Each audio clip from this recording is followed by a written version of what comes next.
Hamas की तबाही का फाइनल ऑर्डर आ चुका है।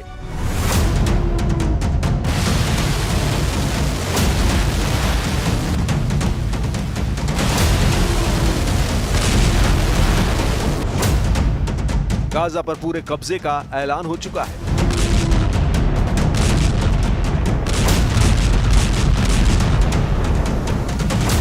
बंधकों की रिहाई होगी या गाजा में भयानक तबाही होगी?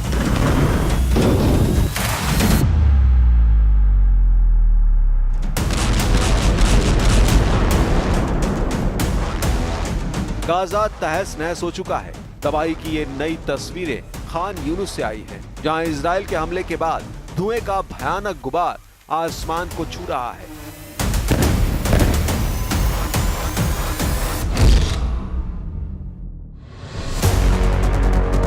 यहां हजारों इमारतें इसी तरह इजराइल के हमलों में जमींदोज हो चुकी हैं। दावा किया जाता है कि यहां सिर्फ 10% जमीन ऐसी बची है जहां इंसान सुरक्षा के लिहाज से अपना सिर छुपा सकता है।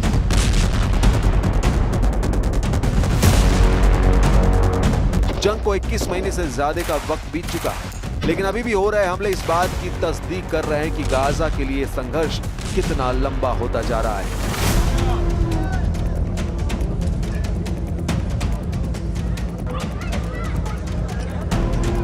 लेकिन इस लंबे युद्ध का अंत कब और कैसे होगा, इसका कोई जवाब न तो नेतन्याहू के पास है और न उनकी वॉर कैबिनेट के पास। इसी बिखरी हुई रणनीति से परेशान होकर इजराइल के chief of staff general Eyal Zamir ने अब मंत्रियों से सीधा सवाल पूछा है। बताइए हम क्या करना चाहते हैं। ये सवाल सिर्फ एक सामान्य सवाल नहीं है, ये उस बेचैनी का इजहार है जो गाजा में हो रहे धमाकों के बीच अब सेना के भीतर भी पनपने लगी है। क्योंकि सैन्य कार्रवाई के लिए साफ मकसद का होना बेहद जरूरी है, नहीं तो ये लड़ाई सिर्फ समय और जिंदगियों को छीन रही है। जनरल जमीर की नाराजगी एक संकेत है कि सेना अब राजनीतिक नेतृत्व से साफ निर्देश चाहती है, लेकिन नेतन्याहू अभी भी पुराने भाषणों और एक ही बात को दोहराने में लगे हैं। हम हमास को खत्म कर देंगे, लेकिन कैसे, कब और किन शर्तों पर, इसका कोई ठोस जवाब दूर दूर तक नहीं है। וההישגים האלה כמובן הם מאחורינו, אבל עדיין יש צורך להשלים את תבוסת האויב בעזה, לשחרר את כל חטופינו, להבטיח שעזה לא תהווה יותר איום על ישראל. אנחנו לא מוותרים על אף אחת מהמשימות הללו, ואנחנו נעשה את זה יחד באמצעות ההקרבה הגדולה של הלוחמים שלנו והלוחמות שלנו.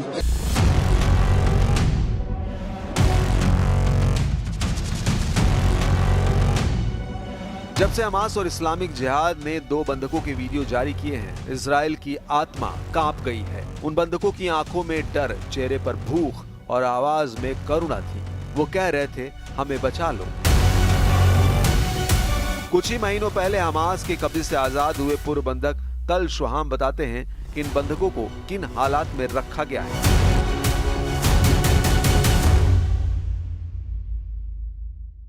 And I could actually see in his eyes that he believed that it's actually will be his grave in the tunnel, in this tomb, in hell, where Guy and Evitar is staying, and all the rest of the hostages.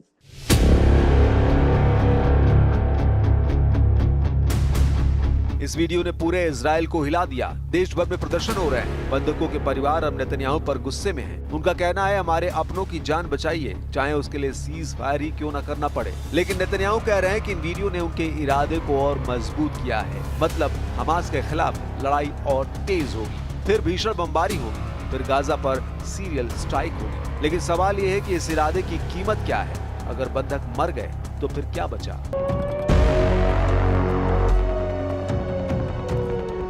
Benjamin Netanyahu इस समय एक बेहद कठिन राजनीतिक और नैतिक संकट में फंसे हुए हैं। गाजा युद्ध अब 2 साल के करीब पहुंच चुका है और हालात ऐसे बन गए हैं कि हर निर्णय उनके लिए जोखिम भरा साबित हो सकता है। एक तरफ उनके गठबंधन में शामिल कट्टरपंथी मंत्री हैं जो गाजा पर पूर्ण कब्जे और वहां यहूदी बस्तियों की बहाली की मांग कर रहे हैं। नेतन्याहू ने हाल ही में अपने कैबिनेट में यह प्रस्ताव रखा है कि गाजा पर पूरी तरह से सैन्य नियंत्रण स्थापित किया जाए, जिससे संकेत मिलता है कि वे कट्टर धड़े के दबाव में हैं। दूसरी तरफ है इजरायली जनता जो हाल ही में सामने आई बंधकों की भयावह तस्वीरों से स्तब्ध है।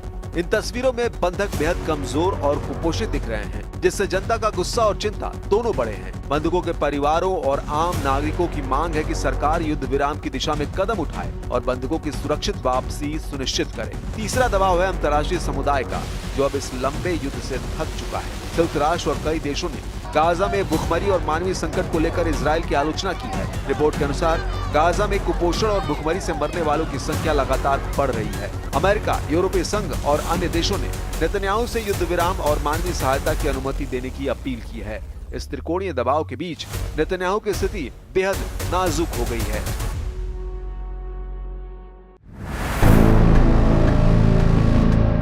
अगर वे कट्टरपंथियों की मांग मानते हैं तो अंतर्राष्ट्रीय आलोचना और घरेलू संतोष बढ़ेगा। अगर वे युद्ध विराम की ओर बढ़ते हैं तो गठबंधन टूट सकता है और उनकी सरकार गिर सकती है। अगर वे संतुलन साधने की कोशिश करते हैं तो दोनों पक्षों की नाराजगी झेलनी पड़ सकती है। इस समय नेतन्याहू के लिए हर कदम या तो राजनीतिक आत्महत्या साबित हो सकता है या जनता की नाराजगी को और बढ़ा सकता है। उनकी रणनीति अब सिर्फ सैन्य नहीं बल्कि एक जटिल राजनीतिक गणित बन चुकी है, जिसमें उन्हें न केवल अपने पद को बचाना है बल्कि देश की अंतर्राष्ट्रीय छवि और मानवीय जिम्मेदारी को भी संभालना है। गाजा में इजरायली सेना की कार्रवाई अब एक ऐसे मोड़ पर पहुंच गई है जहां हर दिन गोलीबारी, ड्रोन हमले और सुरंगों को ध्वस्त करने जैसे ऑपरेशन तो हो रहे हैं, लेकिन इनके पीछे कोई साफ रणनीति नजर नहीं आती। ऐसा लगता है जैसे हर सुबह एक नया मोर्चा खोल दिया जाता है, लेकिन ये तय नहीं कि इसका अंतिम लक्ष्य क्या है। मई 2025 में ऑपरेशन गिडियन चैरियट के जरिए हमास की पूरी सैन्य और प्रशासनिक संरचना को खत्म करने और बंधकों को छुड़ाने का लक्ष्य तय किया गया था, लेकिन जमीनी हालात बताने लगे हैं कि अब सेना सिर्फ हालात के हिसाब से प्रतिक्रिया दे रही है। गाजा में तैनात कमांडर खुद नहीं समझ पा रहे हैं कि लड़ाई किस मोड़ पर है। सैनिक थकने लगे हैं, जनता बेचैन है और अंतर्राष्ट्रीय दबाव लगातार बढ़ता जा रहा है। लेकिन इन खबरों के बीच टाइम्स ऑफ इजराइल की रिपोर्ट में बहुत बड़ा दावा किया जा रहा है। प्रधानमंत्री बेंजामिन नेतन्याहू ने हाल ही में एक हाई लेवल मीटिंग में अपने सुरक्षा सलाहकारों और सैन्य अधिकारियों से साफ शब्दों में कहा कि गाजा स्ट्रिप पर पूरी तरह कब्जा करने की तैयारी शुरू की जाए। नेतन्याहू का ये रुख इसलिए अहम है क्योंकि इसमें उन्होंने पहली बार खुले तौर पर कहा कि हमास से अब कोई समझौता नहीं होगा। उनका कहना था कि हमने हमास मुक्त गाजा का प्रण लिया है, अब पीछे हटने का सवाल ही नहीं उठता। ये बैठक तब बुलाई गई जब IDF chief of staff Eyal Zamir ने 2 दिन पहले सरकार से स्पष्ट निर्देश मांगे थे। उनका सवाल था, अब अगला कदम क्या हो? आईडीएफ लगातार ऑपरेशन चला रही है, लेकिन जमीनी स्थिति उलझी हुई है। ज़मीर ने इस बात को लेकर चेताया कि अगर सैन्य कार्रवाई यूं ही चलती रही तो अंतर्राष्ट्रीय स्तर पर इजराइल की छवि को गंभीर नुकसान होगा। उनका सीधा संकेत था कि अब मशीनरी युद्ध को बंद कर कोई स्पष्ट राजनीतिक दिशा तय की जानी चाहिए। लेकिन नेतन्याहू ने इसका उल्टा रुख लिया। उनका कहना है कि अब समय आ गया है कि हम 41 किलोमीटर लंबी गाजा पट्टी पर स्थायी नियंत्रण की योजना बनाएं। नेतन्याहू के मुताबिक जब तक गाजा पर इजरायली फौजी नियंत्रण नहीं होगा, तब तक हमास जैसी आतंकवादी ताकतें फिर सिर उठाती रहेंगी। हिब्रू मीडिया की रिपोर्ट्स के मुताबिक बैठक में ज़मीर ने नेतन्याहू के इस प्रस्ताव का कड़ा विरोध किया। उनका कहना था कि हमास की सैन्य ताकत अब लगभग खत्म हो चुकी है। उसके कमांडर या तो मारे जा चुके हैं या अंडरग्राउंड हो गए हैं। जमीनी हालात ये है कि सैनिक अब थक चुके हैं। लंबा युद्ध खींचने की उनमें सामर्थ्य नहीं है। उनका मानना था कि अब वक्त है राजनीतिक समाधान खोजने का, न कि जंग की शुरुआत करने का। ज़मीर की ये राय सिर्फ सैन्य स्थिति नहीं बल्कि सामरिक संतुलन और अंतर्राष्ट्रीय समीकरणों को ध्यान में रखकर दी गई थी। गाजा में युद्ध के कारण इजराइल की छवि पहले ही दुनिया भर में आलोचना का केंद्र बन चुकी है। अस्पतालों पर हमले, आम नागरिकों की मौतें और मानवीय संकट, इन सब ने संयुक्त राष्ट्र, यूरोपीय यूनियन और अमेरिका तक को सोचने पर मजबूर कर दिया है।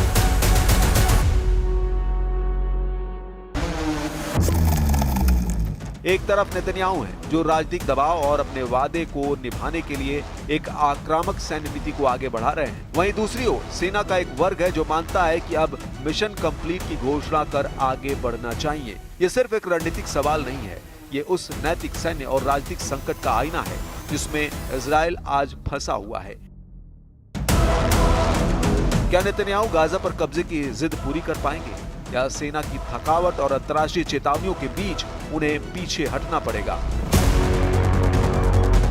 फिलहाल ये टकराव इजराइल के भीतर एक बड़ी बहस की शुरुआत कर चुका है, वो भी ऐसे वक्त में जब इजराइल के धूर दक्षिणपंथी मंत्री इतमार बेन ग्वीर ने पूर्वी यरूशलेम में अल अक्सा मस्जिद में जाकर प्रार्थना की है, जिस पर दुनिया के बड़े हिस्से खासतौर से मुस्लिम देशों ने कड़ा ऐतराज जताया है। पाकिस्तान समेत कई देशों ने कहा कि ग्वीर ने अपनी हदों को पार किया है, उन्हें ऐसे कदम उठाने से। वहीं दूसरी ओर सेना का एक वर्ग है जो मानता है कि अब मिशन कंप्लीट की घोषणा कर आगे बढ़ना चाहिए। निंदा करते हुए कहा है कि ये पश्चिम एशिया के सबसे संवेदनशील स्थल की दशकों पुरानी व्यवस्था का उल्लंघन है। ग्वीर पहले भी अल अक्सा जाते रहे हैं और इसके लिए मुस्लिम मुल्क ही नहीं, पश्चिमी देशों की आलोचना का सामना भी उनको करना पड़ा है।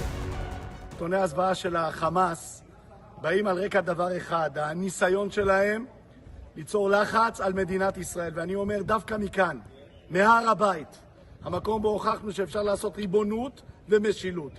דווקא מכאן צריך להעביר מסר ולדאוג שכבר היום כובשים את כל רצועת עזה, מכריזים ריבונות בכל רצועת עזה, מורידים כל חמאסניק ומעודדים הגירה ברצון.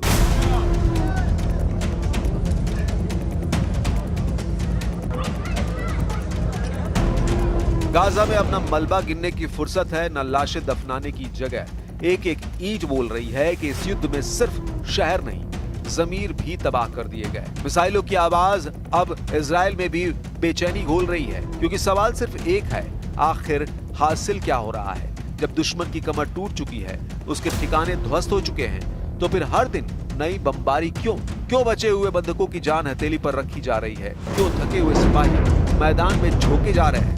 क्या इसलिए कि नेतन्याहू को अपना वादा निभाना है, या इसलिए कि दुनिया के सामने एक अडिग नेता की छवि बचानी है? इजराइल की सेना कह रही है अब बहुत हो चुका, अब जरूरत है रणनीति की, ठहराव की, समाधान की। लेकिन नेतन्याहू कह रहे हैं अब गाजा पर स्थायी कब्जे की बारी है, यानी ये युद्ध जल्द खत्म नहीं होगा, ये और बड़ा होने वाला है। बम और बारूद की आंधी और तेज होगी। लेकिन एक देश कब तक सिर्फ ताकत से जीता रह सकता है? एक सरकार कब तक सिर्फ हथियारों से नेतृत्व दिखा सकती है? गाजा की इस युद्ध भूमि पर अब हर कदम इतिहास बन रहा है। एक तरफ नेतन्याहू की जिद, दूसरी ओर सेना की थकान, और बीच में फंसी है वो मासूम जिंदगियां जिन्हें कोई नहीं गिनता।